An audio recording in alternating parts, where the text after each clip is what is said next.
Today, let us discuss on the topic radio, meaning, purposes, advantages and limitations.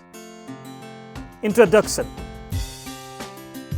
In 1864, James Clerk Maxwell saw mathematically that electromagnetic waves could propagate through free space.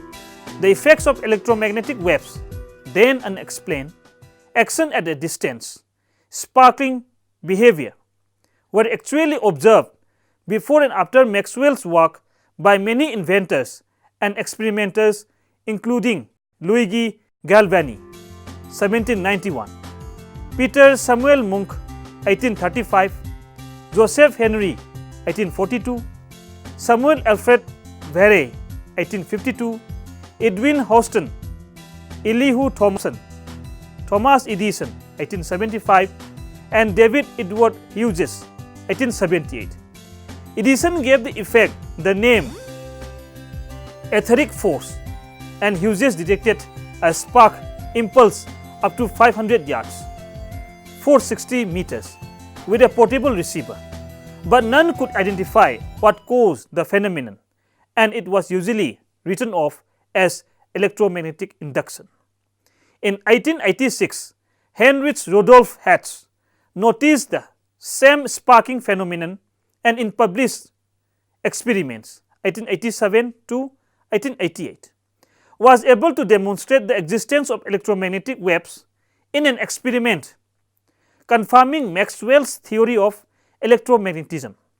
The discovery of these Hertzian waves, radio waves, prompted many experiments by physicists.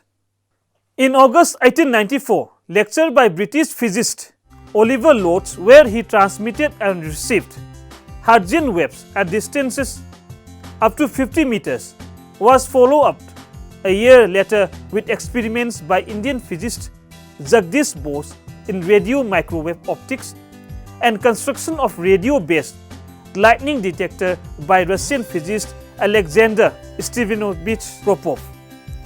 Starting in late 1894, Guglielmo Marconi began pursuing the idea of building a wireless telegraphy systems based on Hertzian waves radio. Marconi gained a patent on the system in 1896 and developed it into a commercial communication system over the next few years. Early 20th century radio systems transmitted messages by continuous wave quote only. Early attempts at developing a system of aptitude modulation for voice and music were demonstrated in 1900 and 1906, but had little success. World War I accelerated the development of radio for military communications, and in this era the first vacuum tubes were applied to radio transmitters and receivers. Electronic amplification was a key development in changing radio from an experimental practice by experts into a home appliance. After the war, commercial radio broadcasting began in 1920s and became an important mass medium for entertainment and news. World War II again accelerated development of radio for the wartime purpose of aircraft and land communication, radio navigation and radar. After the war, the experiments in television that had been interrupted were resumed, and it also became an important home entertainment medium. Uses of radio. Early uses were maritime, for sending telegraphic messages using Morse code between ships and land. The earliest user included the Japanese Navy scouting the Russian fleet during the Battle of Tsushima in 1905. One of the most memorable uses of marine telegraphy was during the sinking of RMS Titanic in 1912, including communications between operators on the sinking ship and nearby vessels, and communication to shore stations listing the survivors. Radio was used to pass on orders and communications between armies and navies on both sides in World War I. Germany used radio communications for diplomatic messages once it discovered that its submarine cables had been tapped by the British. The United States passed on President Woodrow Wilson's 14th points to Germany via radio during the war. Broadcasting began from San Jose, California in 1909 and became feasible in the 1920s. With the widespread introduction of radio receivers, particularly in Europe and United States, besides broadcasting, point-to-point broadcasting, including telephone messages and relays of radio programs, became widespread in 1920s and 1930s. Another use of radio in pre-war years was the development of detection and locating of aircraft and ships by the use of radar, radio detection and ranging. Today, radio takes many forms, including wireless networks and mobile communications of all types, as well as radio broadcasting. Before the advent of television, commercial radio broadcast included not only news and music, but dramas, comedies, variety shows, and many other forms of entertainment. The era from the late 1920s to the mid-1950s is commonly called radio's golden age. Radio was unique among methods of dramatic presentation in that it used only sound. Meaning, the term radio is derived from the Latin words radius, meaning spoke of a wheel, beam of light ray. It was the first applied to communication in 1881, when at the suggestion of French scientist Ernest Macquer, Alexander Graham Bell adopted radiophone, meaning radiated sound, as an alternate name for his photophone optical transmission system. However, this invention would not be widely adopted. Radio is an audio-electronic medium of mass communication, broadcasting programs with the purpose to inform, educate, and entertain audience. This medium is cosmopolite in approach and is suitable for communication to millions of people widely dispersed in remote areas. Availability of low-cost transistor set has helped radio to penetrate deep into the real life. A radio is suitable for creating general awareness amongst the people, help change their attitude and reinforce learning. Radio broadcast can stimulate farmers' curiosity. It can arouse and build interest of farmers. It creates a desire to learn and encourages for the better doing the things. The medium is extremely convenient for communication in times of crisis and urgent situations. Radio is considered to be the best and most effective means of communication for rural audience in our country. The radio voice appears to the listener as authentic and real. Therefore, radio has a good place in communication. One can use radio to inform, to alert, suggest, direct, interest, stimulate, and motivate the people. It is effective when you supplement it with other media or methods. But the radio has some limitations which one should understand while using it. The radio cannot teach, specify, and go into details. One cannot use of his smile or frown. One cannot gesticulate or use visuals. At present, broadcasting network in India covers about 93% of population spread over 82% of geographic areas. Purposes of radio. Number 1, to reach a large number of people at a time. Number 2, to provide information quickly in emergencies like epidemic of diseases and pest on the crops. Number 3, to alert people in advance. to face natural calamities such as flood, earthquake, etc. Number 4, to provide thinking in audience about current problems. Number 5, to build enthusiasm and maintain interest. Number 6, to reach people not reached by other methods, to reach the unreached. Number 7, to stimulate participation in extension programs. Community radio station, CRS. Community radio is defined as radio that is owned by the community and airs programs designed and produced by it specifically for its own developmental needs. It is a significant departure from the primary centralized radio broadcasting paradigm that India has been following for decades.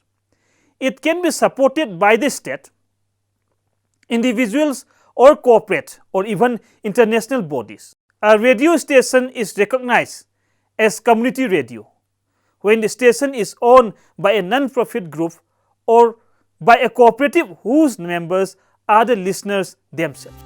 A community radio station is one that is operated in the community, for the community, about the community and by the community. It can be managed and controlled by one group or combination of group of people such as women, children, farmers, fisher folk, ethnic groups or senior citizens.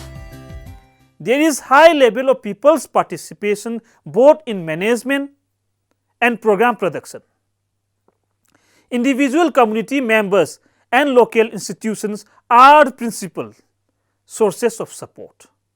Community radio is a broadcasting organization established to provide communication support for the social, economic and cultural development of a community within a geographical location and owned and operated by the community on a non-profit basis.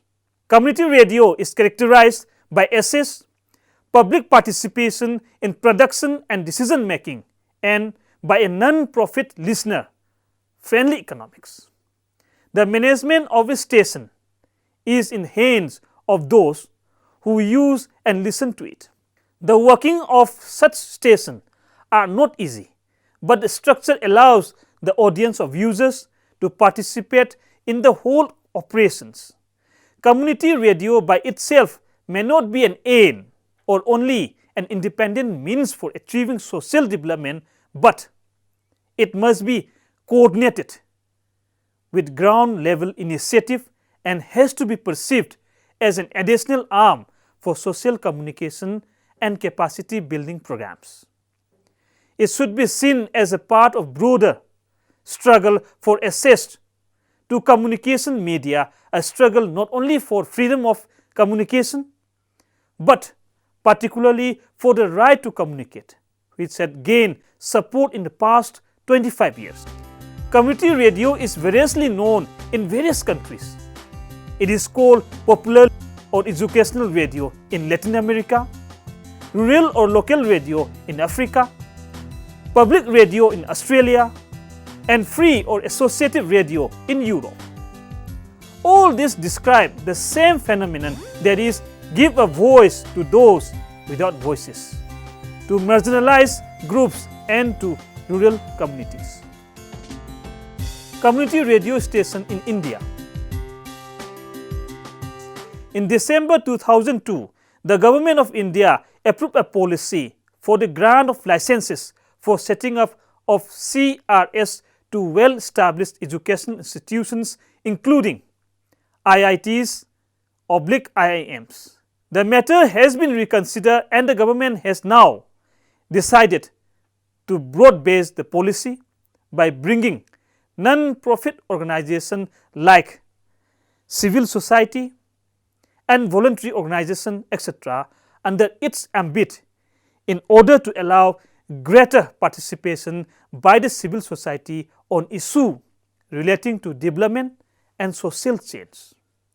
Though the national program of AIR was in Hindi and English, which the policy famous eventually realized may not have been understood by a great number of people across the country, given the number of languages that are spoken. This led to the creation providing utility service to a small area. The first CRS came in Nagarkoli, Tamil Nadu, a model that was replicated in various parts of the country, particularly in small towns and rural areas. Key players or actors in community radio. The key players in a community radio projects that involves broadcasting are: number 1, community members. This is the audience and the people who are central to the project. Number 2, providers of technology. These people provide the equipments that the project will need. Train members of the community on how to use and maintain the equipment. Number 3, government. There are 2 levels in the government that need to be kept in focus. Number 1, the department which will grant permission for the program either through AIR channels or through ownership of radio transmitter, and number 2, the local administrative authorities. Number 4, producer and staff. These are the people who know the craft of program production and will help the community to generate ideas and create programs. They will also help with inputs from outside sources that will aid to the general information pool essential to sustain radio programs. Number 5, resource mobilizers. These are the people who provide the finance to support the initiative. This could be the state, corporate house or NGO, but the ultimate sustainability must come from the community. These groups are the stakeholders. They are called stakeholders because each stakeholder has some interest in running the program and stake in the project. They are all partners in the project and share the responsibility of making it successful. Unless the participant, the listener and the broadcaster are all stakeholders in a community radio program, it is difficult to sustain the program. There is a growing acceptance of the community radio in the country. However, this service needs continuous backup from institutions till it reaches sustainability. Therefore, role of stakeholders in running the service at initial stage is most essential.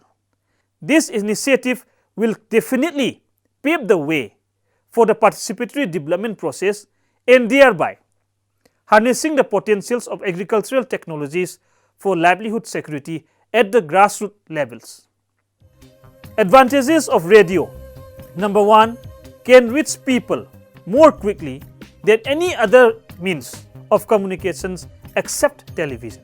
Number 2, especially suited to give emergency and timely information, for example, weather, pest outbreak, etc. Number 3, relatively cheaper at remote places. Number 4, relatively cheaper medium. Number 5, reaches people who are unable to attend extension meetings. Number 6, build interest in others' extension media. Number 7, possible to do other things while listening. Number 8, specially suited to illiterate mass of people. Number 9, useful event at load shedding time of electricity. Procedures of radio. Number 1, determine its place in the teaching plan. Number 2, be clear about the purposes of your broadcast. Number 3, keep the interest and need of the audience in view. Number 4, select topics of current interest. Number 5, time of the broadcast to be adjusted with the farmer's leisure hours. Number 6, decide what treatment to give: straight talk, interview, drama dialogue, folk songs, etc. Number 7, encourage people to listen to the real programs. Number 8, encourage them to write to the broadcasting station about their likes, needs and opinions. Number 9, encourage talented local people to participate in broadcasting. Number 10, collect all the possible related material helpful for writing. Number 11, select authentic material and arrange it in order. Number 12, be sure to include supporting and illustrative facts. Number 13, speak in local language. Number 14, the message has to be simple and clear so that the people can understand it and act. Number 15, support your information with local examples. Number 16, get and hold attention of audience, otherwise the message is lost. Limitations of radio. Number 1, limited number of broadcasting stations. Number 2, recommendation may not apply to individual needs. Number 3, no turning back if not understood. Number 4, many people cannot adjust with pace of delivery. Number 5, people tend to use it for entertainment rather than education. Number 6, difficult to get feedback and evaluate impact. Conclusions. From the above discussion, we can conclude that radio is one of the important audio-electronic medium of mass communication, broadcasting programs with the purpose to inform, educate, and entertain audience. It creates a desire to learn and encourages for better doing the things. The medium is extremely convenient for communication in times of crisis and urgent situation. It is relatively cheaper medium which provides information quickly in emergencies like epidemic of disease and pest on crops, and especially suited to illiterate mass of people.